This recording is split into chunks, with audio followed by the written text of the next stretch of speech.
Step Change in Safety is committed to raising and promoting awareness of mental health among the energy industry workforce, both onshore and offshore.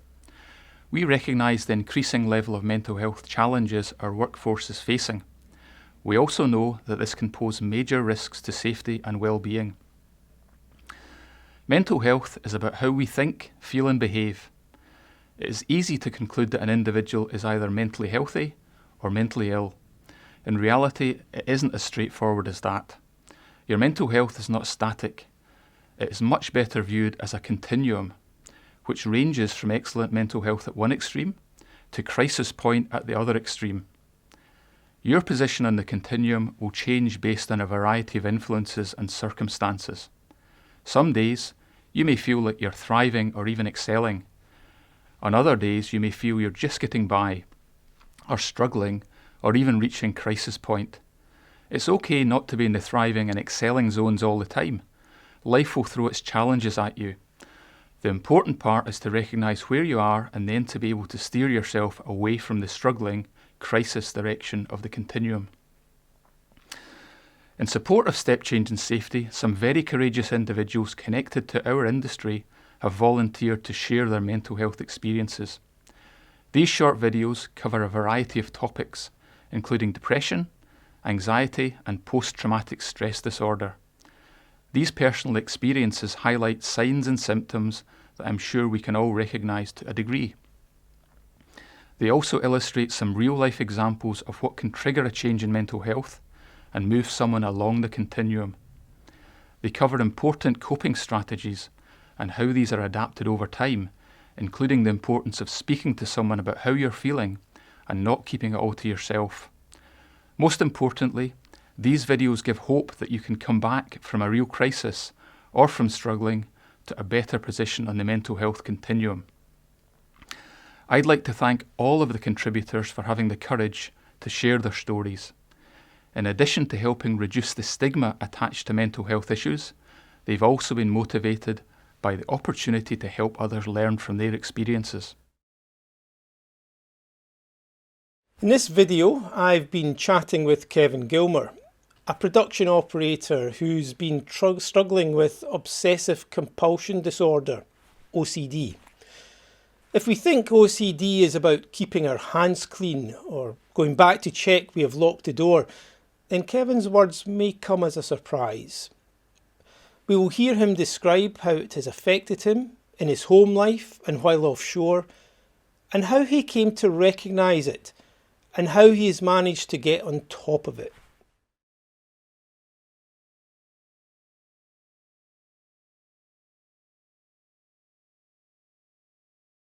So my name's Kevin Gilmour, I'm 29 years old and from the Highlands of Scotland, and I'm a production operator in the North Sea. So about 3 years ago I realised that I had been living with obsessive compulsive disorder, OCD, for about 20 years. Which is probably quite unusual to some people to think that you could live with something like that. But it was a TV programme that I watched one night about extreme OCD that brought my attention to it, and that opened the gates to opening my mind to it and realising that I've been living with this for all those years. Some people think, well, when I was growing up personally, that OCD is something you think about with cleanliness and sorting out tins in the cupboard, but there's a lot more to that as well. Obviously that can be a big part of it, but the compulsive side of it could be routines, having to leave the house in a specific way, checking certain things, and having to go back and recheck it and recheck it and recheck it. And that's where my side of things came from, was the routines and the anxiety for not completing the routines, and that's what kind of built up over time. So when I did realise, like I say, with that watching that programme that night, the next year was where everything did build up, like I say, opened the gates, and that's when it did start affecting my work. And looking back, it probably did always affect my work, but I didn't actually realise it. People always say it's good to double check things, and they're quite rightly so. But when you go back and check things again and again and again, and then if you have a busy shift, that's a lot of things to go back and check throughout your shift, and at the end of the shift you're running around making sure that everything is okay, and that's when things can get on top of you.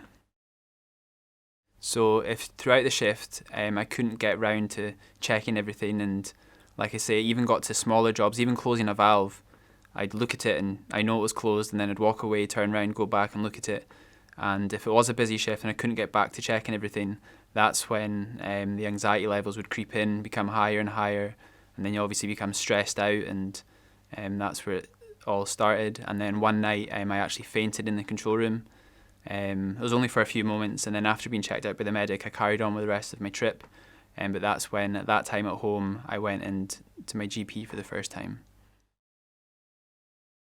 So when the OCD was at its worst, the main symptoms obviously comes with that is high anxiety levels, stress levels, and when you're in that state of mind, when you're at most, everything is just, you're like in panic mode. Everything in your mind jumps to worst case scenario, which then stresses you out even more, and then you have to try and rely on your compulsives even more, and you don't complete them, your stresses go higher again, and it's just a vicious cycle. And that's obviously what happened, to the point where I actually did faint when I was in the control room. Thank you. So when I first went to the GP, it was kind of she explained if I thought it was anxiety brought on by my OCD, or my OCD brought on by my anxiety. And obviously, since it was being back as a kid, I don't really, to this day, I still don't really know that answer, but I do know that they now go very much hand in hand, and one brings on the other, and that's where the vicious cycle can come from. So the whole anxiety and OCD connection is probably different for each and every person. Some people's will be deep lying anxiety, and the OCD is a way of dealing with the anxiety to bring down their stress levels. Or the other side of it could be you've got underlying OCD issues, and then that causes your anxiety, which then causes your OCD to go into overdrive to try and calm down your anxiety. And then obviously it's just like a stepping motion all the way up until you hit your level where you can't cope anymore. So the doctor first asked me to explain what I was, because I mentioned to them about me watching that television program the year before. So she asked me about what my routines and such were. So she asked me to write them down on bits of paper. So a couple of days later, I went back to her with 2 sides full of A4 sheets of paper with all the different routines I did, especially things to do with counting and adding up. And for some reason over the years, my mind came to not liking the number 13. So if I was looking at the time and it was 13 minutes past 9 in the morning, those 3 numbers add up to 13, I'd have to wait before I could do anything until it changed to 14 minutes past. Even watching the football, every time you'd look at the clock, you'd automatically add up the 4 numbers. So that's obviously, things like that add up. And looking back over the years when I was a kid as well, loads of patterns and counting and things like that. So after that, she then explained to me that there's 2 courses of treatment to go down. There's the medication route or the cognitive-based therapy, CBT route, which is what I chose.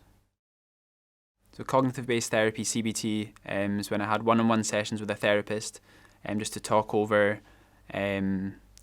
what I was struggling with, and she gave me specific ways to deal with it. Our first session was actually a OCD test, where she asked me a number of questions which I had to answer, 1 as low or 4 as very high, just different compulsion questions and stuff. I didn't realise at the time that the total score would be added up. So at the end she told me that for any answer above 45 means that you've got OCD, and I was above 80, which shows that I was nearly double the minimum standard. But normal day-to-day sessions would be what I struggled with during that week, how I combated it, and she gave me useful mindfulness and headspace techniques. And the biggest one of all was actually to look at my OCD and anxiety as a third person. So when I feel it creeping in and my anxiety levels rising up, just that isn't me. So just look at it as that third person.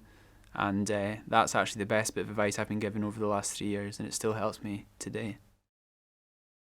When I say looking at myself as a third person, it's kind of when that anxiety level creeps in, that is my emotional part of my brain trying to take over from my actual rational thinking. And it's getting a hold of that rational thinking to push out the emotional side of it and realise that that isn't the real me, and the rational side of it is the real me. So it's looking at it from that third person point of view and just pushing it out and being able to move on from there.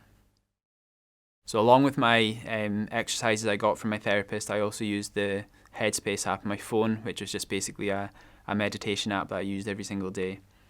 But after 6 months and finishing my block of CBT, I got a bit blasé about it, thinking that I was better and cured, back to work. Still used my exercises and everything was going good. And then months later, it all started creeping back in slowly, and it built up and built up and built up again to quite high levels, but not to the severity of before, because obviously I was a bit more in tuned with it this time, and managed to stop again and restart with a different frame of mind. Seeking help doesn't even need to be with your GP. After watching that TV programme, I actually was very open with the people I worked with and talked to them about it and had some banter and chat about it, and I kind of told them some of my routines and counting things that I did over the years, and that's when they kind of said to me, yeah, that's not quite right, it's not healthy, and that helped me a lot, having their support, even before I went to my GP. I don't want this to be like a taboo subject. I want to be open. The guys I worked with, I was way more open with them than I was to anybody else. From my fiance, my friends don't even really, I'm doing this and most of my best friends don't even know anything about it. I said to them, I want to be jokey about it and you can have a laugh, and I want that. Like when I went back to work, they were saying, if anyone is ever hassling you about it, then speak up to your supervisor. And it's like, I know it's all in good jest, and that's what I want. I don't want it to be a taboo subject that no one talks about. I want to be jokey about it, and it helped me, and I knew that's what I was going back to, which made it easier to go back to work as well. My motivation for agreeing to take part in this film, obviously with my story, it was quite an unusual way for me to find out that I'd been suffering with an illness for 20 years without really knowing it, via the TV programme. But if I could be that TV programme for somebody else to maybe even get them thinking that something isn't quite right for them to go and seek help, then it's worthwhile.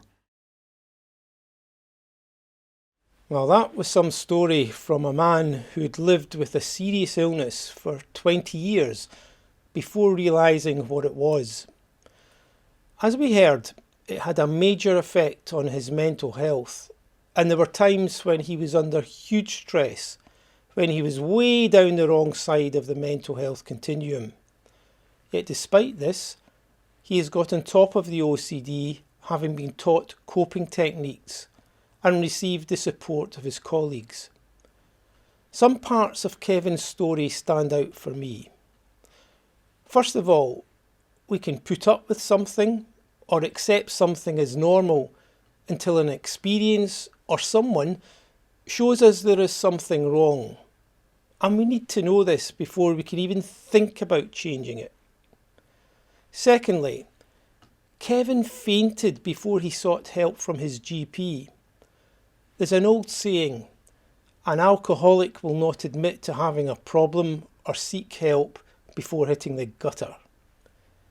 It's okay to seek help before we hit the end of the mental health continuum. Thirdly, help is available from various places and organisations. In this respect, the internet is a great tool for finding support. And finally, we can support one another.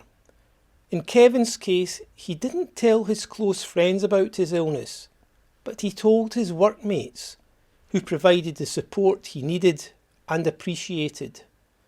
They chose to do so. If we choose, we can all help. The Step Change in Safety Mental Health Awareness Pack, comprising the series of short films, a quick start guide and guidance document, has been created to raise awareness and initiate discussion. However, there are many available sources of mental health support and information. And if you require immediate help, please contact your own GP, your occupational health provider, the oil and gas chaplaincy, your private health insurance, the Samaritans, or go on the Step Change website for help and advice. These are just a few of many options available out there. Whatever you do, please don't let it fester. Talk about it.